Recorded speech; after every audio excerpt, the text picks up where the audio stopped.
Menurut saya, S22 Ultra adalah HP terbaik di tahun 2022 kemarin.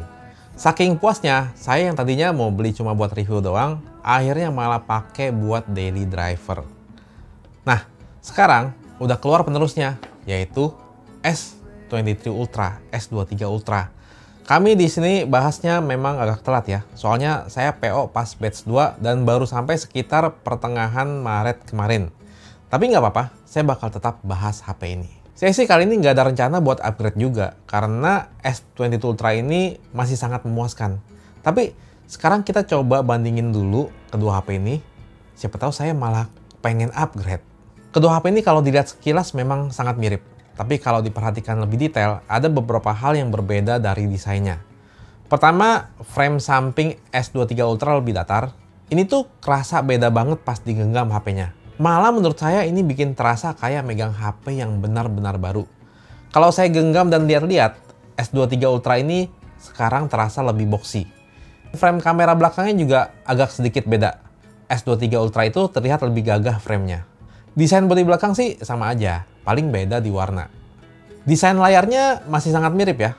Bedanya paling di S23 Ultra itu sekarang di samping layarnya nggak semelengkung S22 Ultra. Lengkungannya lebih dikit. Awalnya saya kira bakal mengurangi kesan elegannya, tapi ternyata nggak juga. Layarnya sama-sama pakai Infinity O atau punch hole di tengah. Bezelnya sama-sama tipis, tapi kalau diperhatiin, dagu S23 Ultra itu lebih tebal dikit. Tapi bedanya tipis banget. Untuk ukuran layar dan panel layar sama persis. Sama-sama pakai Dynamic AMOLED 2X yang kualitasnya bagus banget. Udah 120Hz juga, jadi sangat smooth.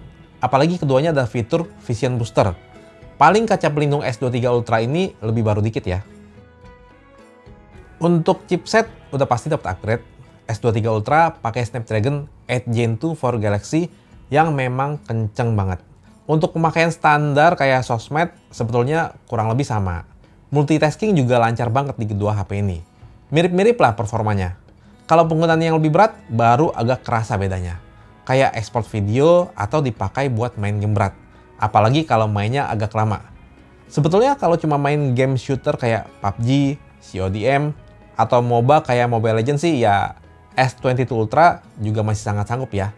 Paling kalau main Genshin bakalan lebih nyaman lagi di S23 Ultra. Walau di S22 Ultra juga udah bagus. Sama mungkin lebih future proof aja sih S23 Ultra ini.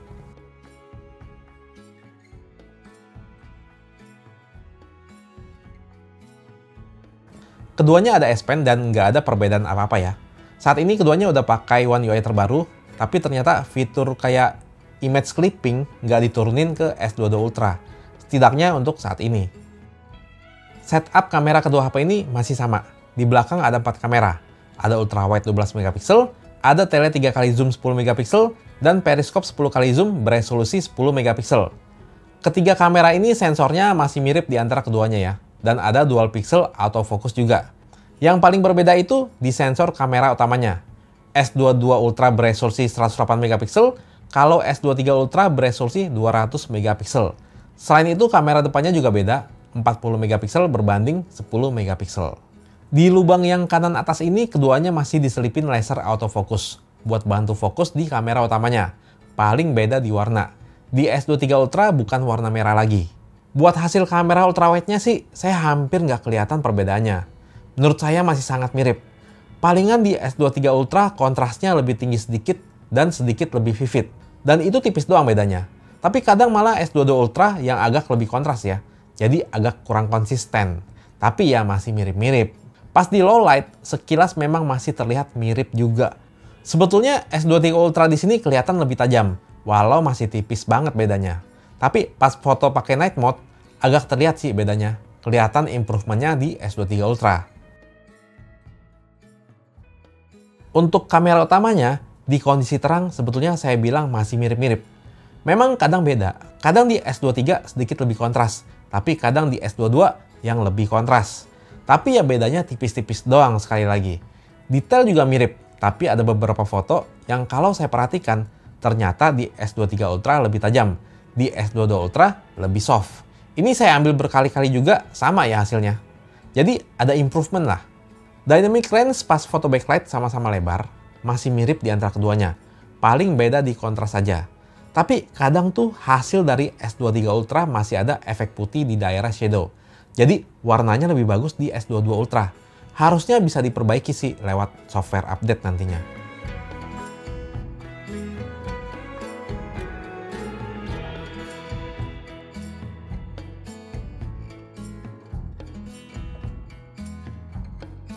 Sebetulnya yang ada improvement cukup signifikan itu adalah kamera telenya, terutama di pengolahan softwarenya. Di kondisi terang memang 3 kali dan 10 kali zoom optikalnya terlihat mirip. Tapi pas saya ambil di 5 kali zoom, yang berarti digital zoom, terlihat lebih tajam S23 Ultra.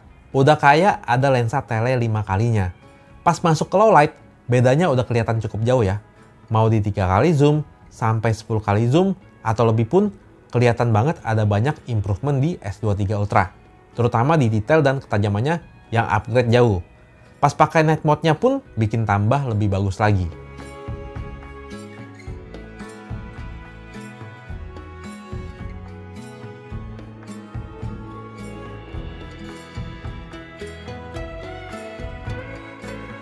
Pas foto orang, memang kadang karakter wajah di S23 Ultra lebih flat.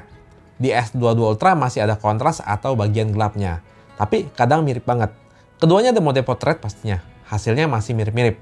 Pilihannya juga masih sama. 1 kali dan 3 kali zoom.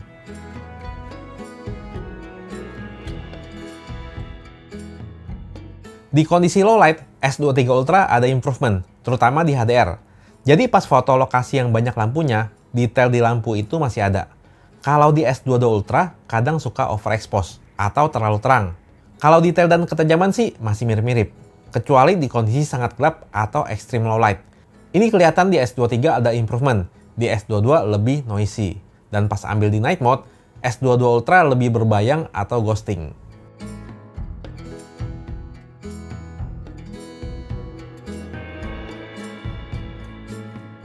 Sebetulnya yang menarik dari kamera 200 megapiksel di S23 Ultra ada di teknologi pixel bindingnya yang lebih fleksibel. Jadi kita bisa ambil di resolusi 12,5 megapiksel, 50 megapiksel, atau 200 megapiksel. Kalau di S22 Ultra cuma bisa di antara 12 megapiksel dan 108 megapiksel. Begini kira-kira contoh hasil foto di masing-masing resolusi. Paling kalau ambil di resolusi tinggi, dynamic range nggak selebar di mode default 12 megapikselnya ya. Sebetulnya S-Series ini ada teknologi adaptive pixel yang harusnya bikin dynamic range tetap lebar juga. Tapi mungkin bakal saya bahas lebih detail lagi di video review S23 Ultra nanti. Untuk kamera selfie, dari resolusi memang kelihatan kayak downgrade ya. Tapi tenang aja. Sebetulnya sensor 10 megapiksel di S23 Ultra itu bagus banget. Di kondisi terang masih sama-sama tajam. Dynamic range pas foto backlight juga sama-sama lebar. Paling beda di warna aja. Tapi pas foto di kondisi low light, malah lebih bagus hasil dari S23 Ultra. Di S22 Ultra kalau saya perhatikan hasilnya sedikit lebih soft dan malah lebih tajam di S23 Ultra. Untuk hasil perekaman videonya di antara kedua HP ini sih saya bilang masih sangat mirip ya. Paling beda di warna dan exposure aja. Tapi itu pun masih tipis bedanya. Improvement dari S23 Ultra itu di resolusi 8K sekarang bisa rekam di 30 fps. 30 fps lebih bisa kepake buat konten sosial media ya.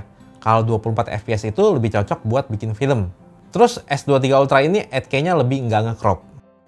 Video stabilisasi katanya makin bagus. Kalau saya lihat sih memang ada improvement, tapi sangat tipis bedanya. Paling di super steady-nya, pas di 1 kali zoom, hasil dari S23 Ultra kelihatan lebih tajam. Kayaknya sih dia beneran pakai kamera utamanya. Kalau di S22 Ultra, mungkin dia pakai ultra wide terus di crop. Yang saya suka di S23 Ultra ada pilihan untuk ambil video dengan bitrate yang lebih tinggi, jadi hasilnya bisa lebih tajam lagi. Untuk perekaman video pas malam hari juga, memang kalau diperhatikan secara detail, kelihatan S23 Ultra ada improvement, tapi kecil banget, masih sangat mirip.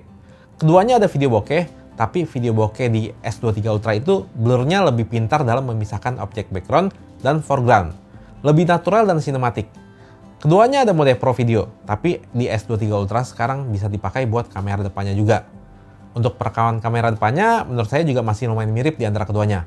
Walau HDR di S23 Ultra kayaknya lebih bagus sedikit pas ambil di kondisi backlight melawan cahaya. Kapasitas baterainya sama, tapi memang S23 Ultra lebih awet, salah satunya karena penggunaan chipset yang lebih efisien. Jadi kesimpulan buat perbandingan kedua HP ini gimana? Di mata saya, upgrade pada S23 Ultra itu adalah perbaikan-perbaikan di sektor yang kita inginkan dari S22 Ultra. Kayak baterai, sekarang lebih efisien lagi, performa udah pasti lebih bagus, chipsetnya kenceng banget. Untuk kamera, sebetulnya bukan sensor 200 megapikselnya yang bikin lebih baik. Tapi sebetulnya yang improve jauh itu di software atau algoritma kameranya. Kayak lensa zoomnya itu di kondisi low light kelihatan banget lah bedanya. Tapi terlepas dari upgrade tadi, saya merasa bagi yang masih pakai S22 Ultra, kayaknya kalau nggak upgrade dulu kali ini masih nggak apa-apa kali ya. Karena S22 Ultra di tahun ini pun masih sangat bagus. Apalagi buat kalian yang nggak pakai HP-nya buat gaming berat, nggak butuh zoom pas malam hari, dan daya tahan baterai menurut kalian masih aman buat penggunaan kalian. Saya sendiri bakal upgrade nggak? Sebenarnya merasa nggak perlu upgrade sih. Tapi kayaknya saya bakal pakai beberapa minggu lagi dan bakal saya simpulkan aja di video selanjutnya. Stop.